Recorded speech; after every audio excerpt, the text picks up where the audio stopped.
Qatar 2022. Japan beat Germany and Spain. Everyone said it was a miracle, a fluke. Today, at the 2026 World Cup, they did it again, twice, against a Dutch side that looked untouchable. 7 shots, 2 goals, and a result that has sent shockwaves through the entire tournament. This isn't a fluke anymore. This is a takeover. Netherlands went ahead early. The orange wave was flowing.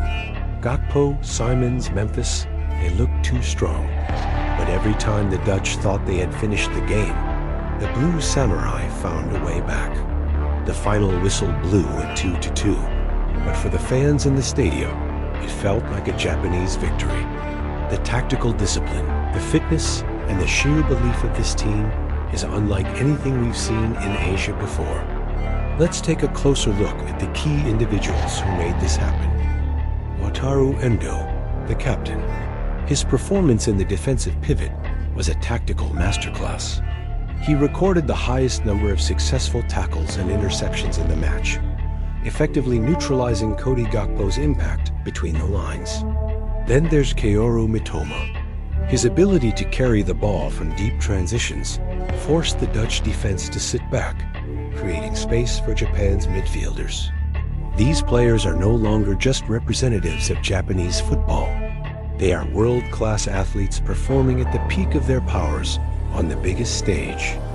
To understand why this happened, you have to look at the evolution of Japanese football. This isn't just about hard work.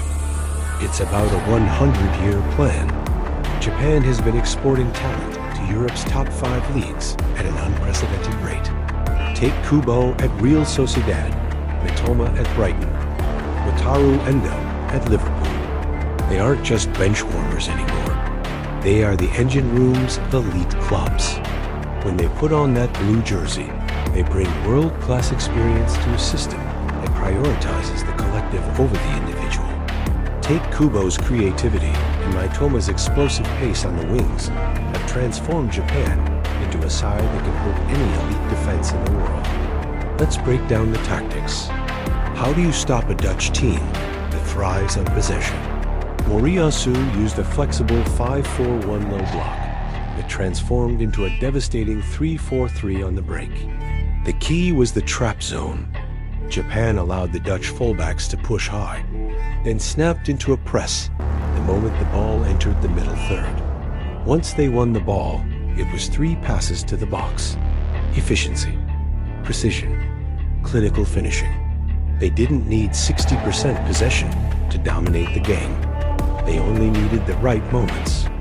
The defensive organization shown by Itakura and Tomiyasu was flawless, keeping the Dutch forwards frustrated for large periods of the match.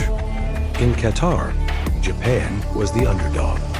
They played with fear in the first half and desperation in the second. But in 2026, they played with authority. Against Netherlands, they never looked panicked. Even at 1-0 down, the shape held. This is the difference between a team that is happy to be here and a team that is here to win. The mental bridge has been crossed. They don't just hope they can beat the Giants. They expect to. Every tackle, every interception, every forward run screamed confidence. This is a new Japan, one that has learned from the past and is ready to conquer the future. The reactions from across the globe have been electric. Social media is buzzing with Blue Samurai hashtags, and even neutral fans are starting to believe that an Asian team could finally reach the Final Four. The Dutch media, on the other hand, is in shock. Analysts in Amsterdam are questioning Koeman's tactical rigidity and his failure to adapt to Japan's high-speed transitions. This contrast in emotions is what the World Cup is all about. One nation's awakening is another's tactical nightmare. The world is watching, and Japan is commanding their respect with every single minute played. So the big question, can Japan actually win the 2026 World Cup? Looking at the bracket, they are positioned to avoid the heavy hitters until the semi-finals if they top their group. Their depth is insane. Moriyasu made 5 substitutions, and the intensity actually increased. In a tournament of attrition, that is a superpower.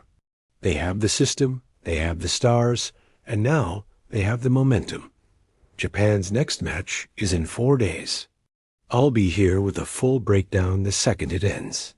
Was this the best game of the tournament so far? Tell me in the comments. I'm reading every single one. Subscribe to Football Raid so you don't miss a single prediction this World Cup. The battle for the crown has just begun.